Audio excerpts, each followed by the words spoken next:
आदाब, खबरनामे में आपका खैर मकदम है। मैं हूं सबिया खान। सबसे पहले अहम खबरों की सुर्खियां। 3 जजों की बेंच एएमयू की अक़लियती हैसियत का करेगी असर नौ तयन। सुप्रीम कोर्ट के 7 जजों पर मुश्तमल बेंच ने सुनाया अपना फैसला।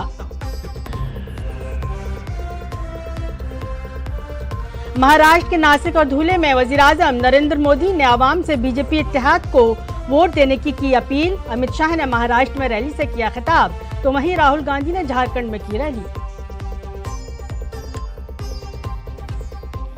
जम्मू कश्मीर असेंबली में दफा 370 पर हंगामा आराई। बीजेपी ने कहा दफा 370 को वापस लेने की कोशिश जमहूरी अक़दार के है खिलाफ। बीजेपी महिला मोर्चा ने जम्मू कश्मीर असेंबली के बाहर किया एहतिजाज।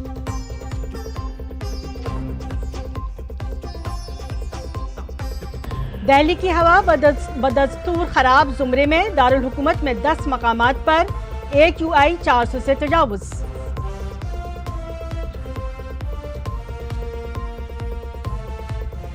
भारत और जनूबी अफ्रीका के दरमियान 4 मैचों की T20 सीरीज आज से। डरबन में मैच भारतीय वक्त के मुताबिक रात 8 बजे होगा शुरू।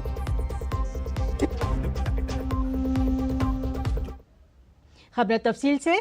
सुप्रीम कोर्ट में 7 जजों पर मुश्तमल आईनी बेंच ने अक्सियती फैसले से अक़लियती इदारे की हैसियत की वजाहत की है। AMU मामले में सुप्रीम कोर्ट के 3 जजों की नई बेंच अब ये फैसला करेगी कि अलीगढ़ मुस्लिम यूनिवर्सिटी की अक़लियती हैसियत को बहाल किया जाए या नहीं।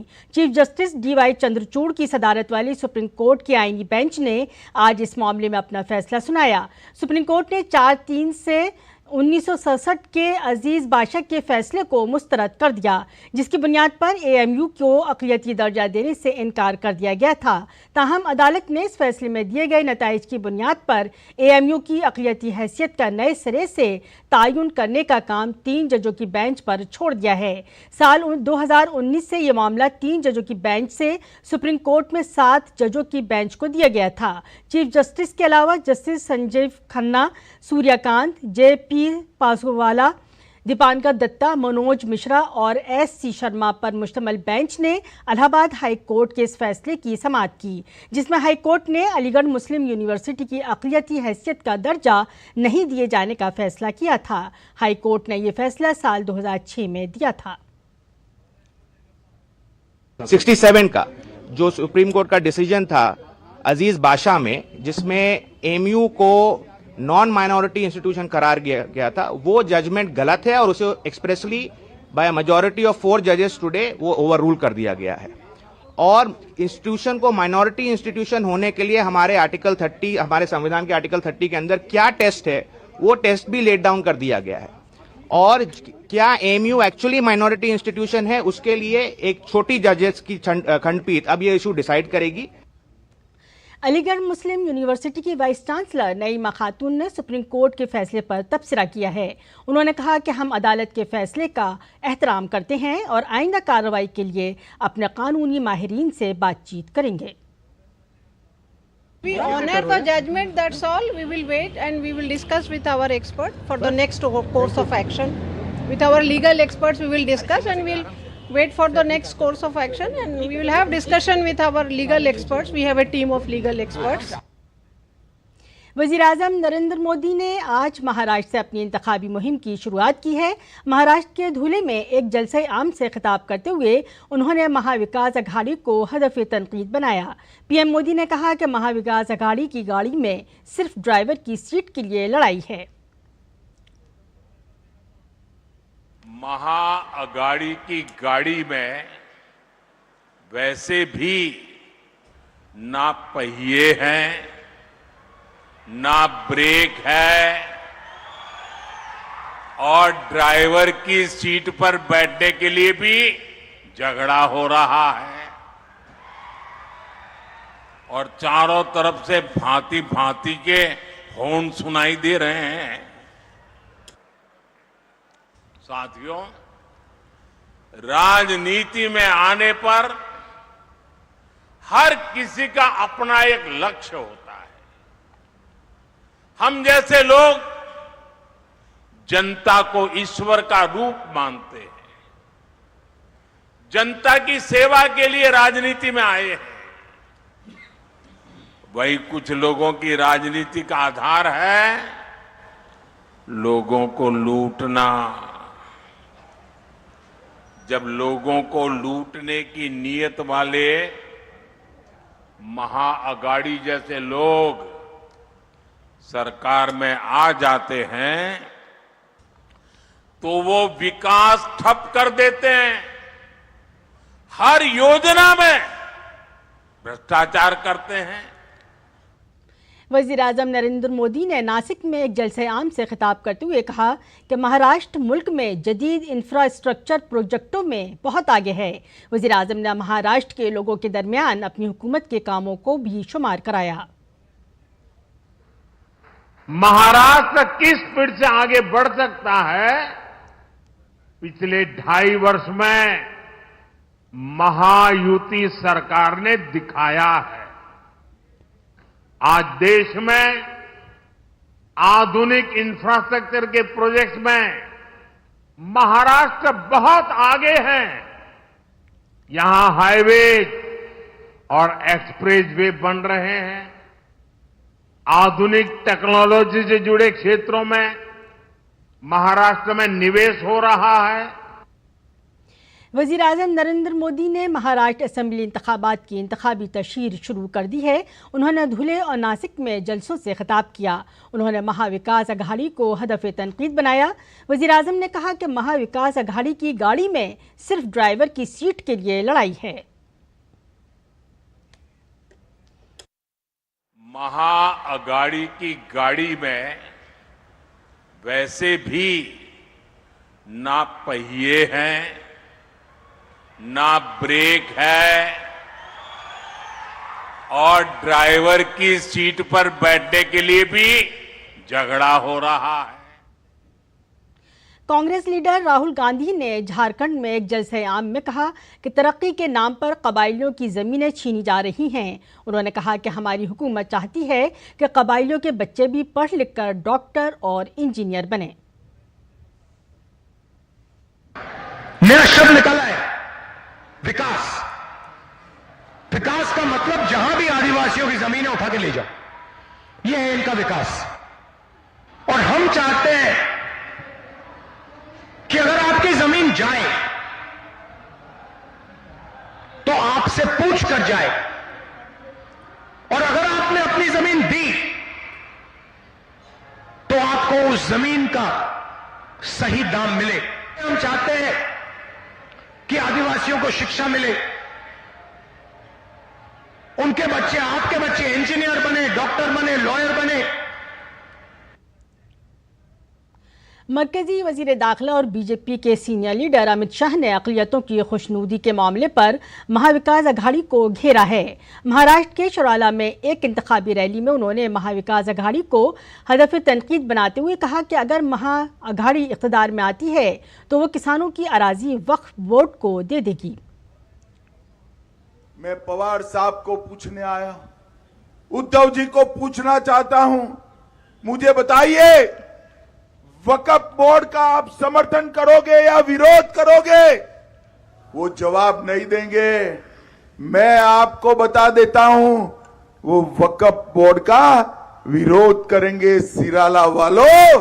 और अघाड़ी की सरकार गलती से भी आ गई तो किसानों की भूमि वक्फ बोर्ड के नाम पर करने का भी काम करेगी, वक्फ बोर्ड के नाम पर।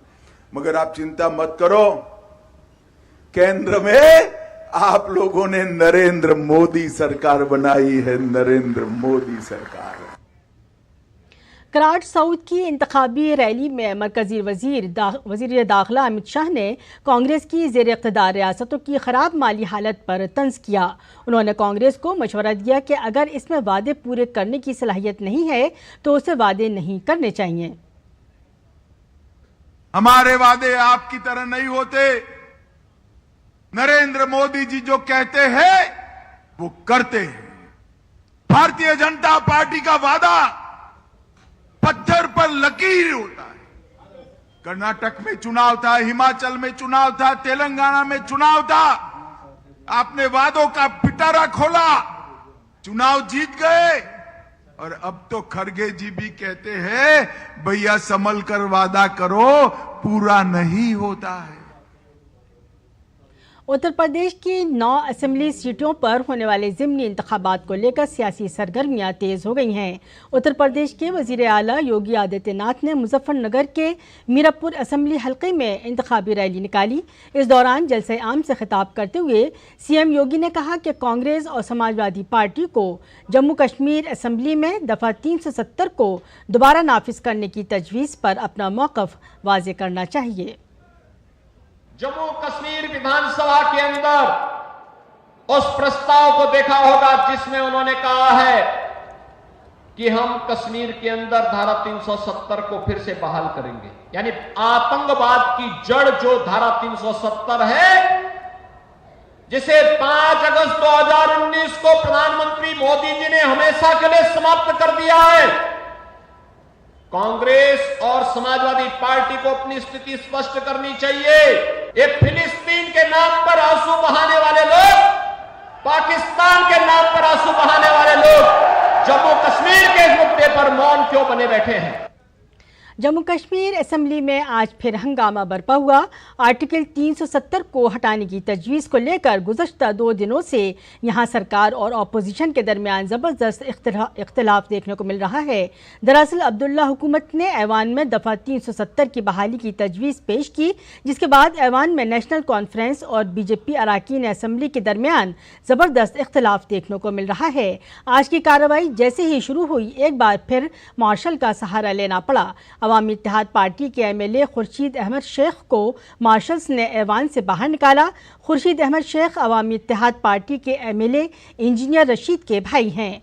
बीजेपी के कुछ मेंबरान असेंबली को भी मार्शल के जरिए ऐवान से बाहर निकाल दिया गया। बीजेपी का कहना है कि अब्दुल्ला हुकूमत गैर आईनी काम कर रही है और असेंबली को आर्टिकल 370 को वापस लेने की तजवीज़ पास करने का कोई हक नहीं है। पार्लियामेंट ने 5 अगस्त 2019 को आर्टिकल 370 को मनसूख कर दिया था, जिसके बाद जम्मू कश्मीर में दहशतगर्दाना हमले कम हुए हैं। बीजेपी के कौमी जनरल सेक्रेटरी तरुण जुग ने जम्मू कश्मीर में आर्टिकल 370 को बहाल करने की नेशनल कांग्रेस की तजवीज़ की सख्त मजम्मत की है। उन्होंने इस तजवीज़ को गैर कानूनी और जमहूरी अक़दार के खिलाफ करार दिया। तरुण जुग ने कहा कि जम्मू कश्मीर असेंबली में बीजेपी के एमएलए मुल्क के जंगजू बनकर मुल्क दुश्मन ताकतों का सामना कर रहे हैं।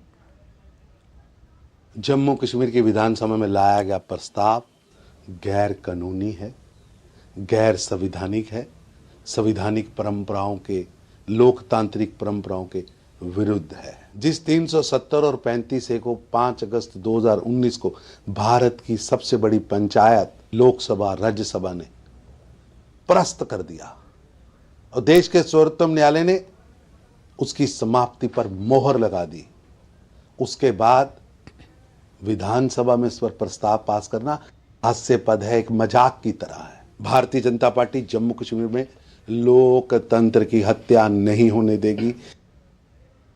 छत्तीसगढ़ के वज़ीर आला विष्णुदेव साई ने जम्मू कश्मीर असेंबली में आर्टिकल 370 को वापस लाने की तजवीज़ को काबिल मजम्मत करार दिया। उन्होंने कहा कि आवाम उसे कबूल नहीं करेंगे। विष्णुदेव साई ने कांग्रेस के इरादों को नाकाम कोशिश करार दिया। जब से जम्मू कश्मीर में केंद्र द्वारा धारा 370 और 35A को हटाया गया है, तब से जम्मू कश्मीर में खुशहाली आई है, अमन चैन स्थापित हुआ है। जिस तरह से हमारे भाजपा के विधायकों को मार्शल के द्वारा विधानसभा से बाहर किया गया, ये लोकतंत्र की हत्या है और इसको इस देश की जनता कभी बर्दाश्त करने वाली नहीं है।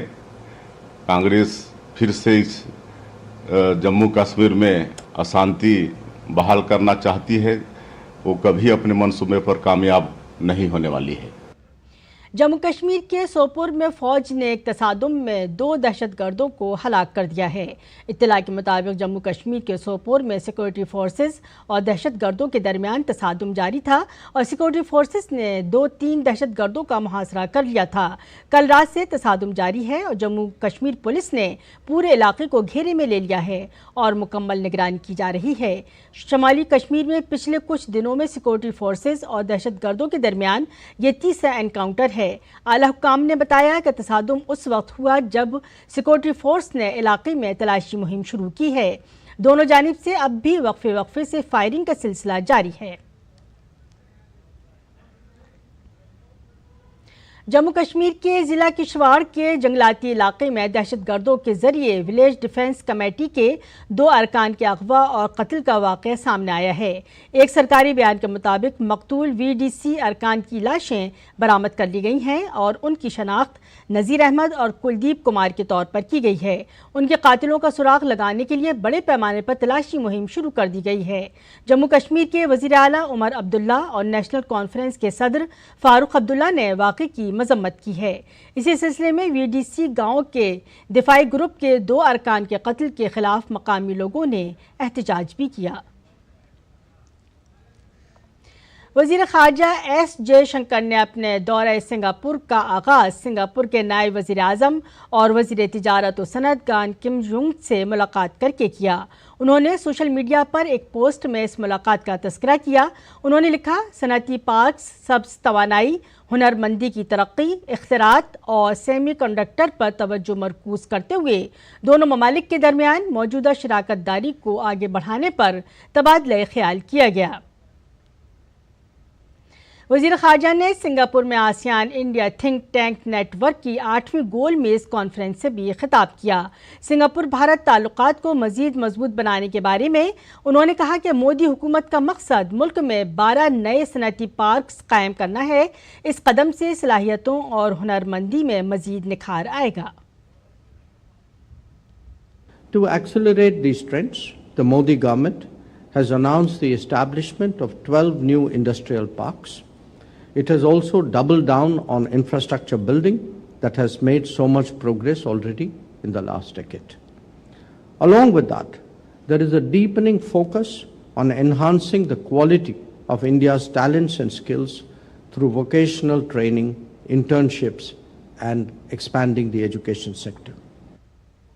उन्होंने सनअती पार्कों के अलावा सब्ज़ तवानाई, हुनरमंदी, इख्तिरात और सेमीकंडक्टर में भारत सिंगापुर के दरमियान शराकत दारी को आगे बढ़ाने पर तबादला ख्याल किया। Both India and ASEAN are today more focused on realizing the value of green hydrogen and green ammonia. We are preparing for an era of electric mobility, green shipping, and green steel. Our businesses will have to adjust accordingly. The digital world also opens up new possibilities as we all seek to collaborate to establish more payment platforms, data centers, and semiconductor facilities.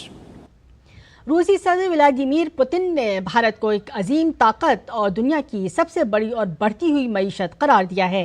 एक तकरीब के दौरान सदर Putin ने कहा, भारत एक अजीम ताकत है और दुनिया की सबसे बड़ी और बढ़ती हुई मईशत है। भारत दहाइयों से हमारा फितरी साथी और इत्तेहादी रहा है और दोनों ममालिक के दरमियान बाहिमी ताल्लुकात आने वाले वक्त में मजीद मजबूत होंगे।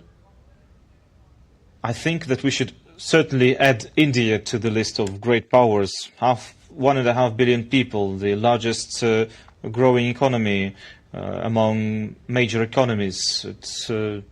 Its culture, an ancient culture, and of course its prospects, great prospects, tremendous prospects. दोनों ममालिक के दरमियान गहरे ताल्लुकात का हवाला देते हुए सदर पुतिन ने ब्रह्मोस मिसाइल को भारत रूस मुश्तरका ताउन की बेहतरीन मिसाल करार दिया। It is well known today that our relations in terms of security, in terms of military equipment and military technologies is something that is growing very rapidly between Russia and India. We're not just selling our weapons to India. In fact, we are engaged in joint research of military systems. For example, the BrahMos system, which is used on air, in the air and in the sea, and these partnership is something that people know about, and this testifies to the high level of our trust and the high level of our partnership. This is going to continue in the future. Himachal Pradesh की हुकूमत एक के बाद एक तनाज़ात में घिरती जा रही है। वज़ीर आला सुकूक के नाश्ते में सीएम के सिक्योरिटी अहलकारों की तरफ से खाए जाने वाले समोसे को लेकर एक नया तनाज़ा पैदा हो गया है। मामला 21 अक्टूबर का है और इस मामले पर सीआईडी की जांच शुरू हो गई है।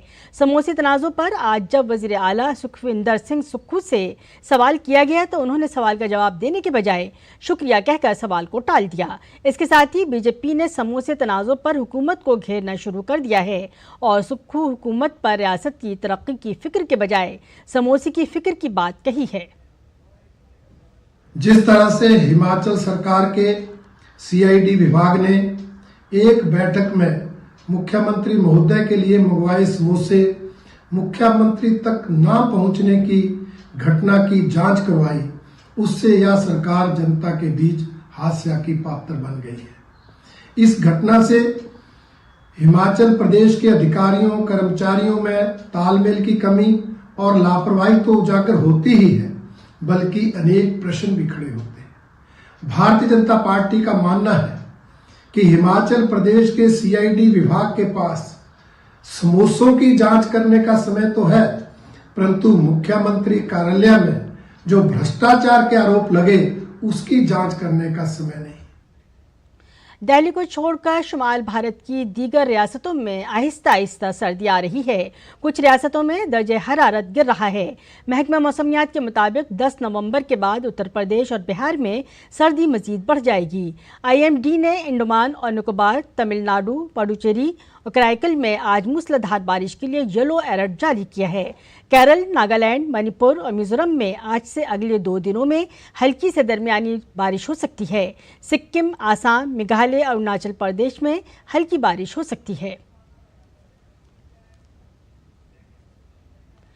क्या वाकई पराली का धुआं हरियाणा के देहातों से आ रहा है या वहां के किसान भूसे का इंतजाम कर रहे हैं? हमारे नुमाइंदे गिरीश निशाना इसका जायजा लेने पहुंचे। जब डीडी न्यूज़ की टीम यहां पहुंची तो हमें मालूम हुआ कि साल 2019 से सीआईआई फाउंडेशन रोहतक जिले के 6 देहातों में परिंदे के इंतजाम पर सरगर्म अमल है। पहले यहाँ के गांव रेड जोन में थे, लेकिन साल 2022 से ये गांव ग्रीन जोन में आ गए हैं। हमारे नुमाइंदे गिरीश निशाना ने इनमें से एक गांव धामड़ का जायजा लिया। स्वच्छ वायु दीर्घायु, पराली ना जलाओ, वातावरण को स्वच्छ बनाओ, ये नारा दिया है सीआईआई फाउंडेशन ने। और हम मौजूद हैं रोहतक जिले के एक गांव में, धामड़ में। जी हाँ, ये वो धामड़ है जहाँ पे आप मेरे पीछे यहाँ देख सकते हैं कितनी मशीनें दिखाई दे रही हैं, और ये तमाम जो मशीनें हैं पराली को ख़त्म करने के लिए हैं और इसे कहा जाता है टूल बैंक। हमने 2019 में इस मुहिम की शुरुआत की थी और आज 2024 है, तब से लेके अब तक बहुत कोई भी फार्मर हमारे गांव में यहाँ पराली नहीं जलाता। और उस दिन से पूरे परिवार में, हमारे आस पड़ोस के गांव में और सबके स्वास्थ्य भी बहुत ठीक रहते हैं। और पूरी तरह से पूरा गांव की पैदावार भी, जब से हमने पराली प्रबंधन शुरू किया है, जब से ही हमारे गांव की जो ज़मीन की उर्वरक शक्ति थी वो बढ़ गई है। क्योंकि पराली न जलाने की वजह से, क्योंकि जो पराली होती थी हम उसको अभी ज़मीन में मिक्स कर देते हैं, क्योंकि हमारे पास सीआईआई फाउंडेशन की तरफ से जो ये कृषि उपकरण दिए गए हैं, इनकी सहायता से हम ज़मीन में पूरी पराली को मिक्स कर देते हैं और इससे हमारी पैदावार भी बढ़ी है। पहले हम पराली लगाते धुआं, जमीन भी कमजोर होती थी, पैदावार कम होती थी। अभी पैदावार भी बढ़ी है, जमीन की गुणवत्ता भी बढ़ी है।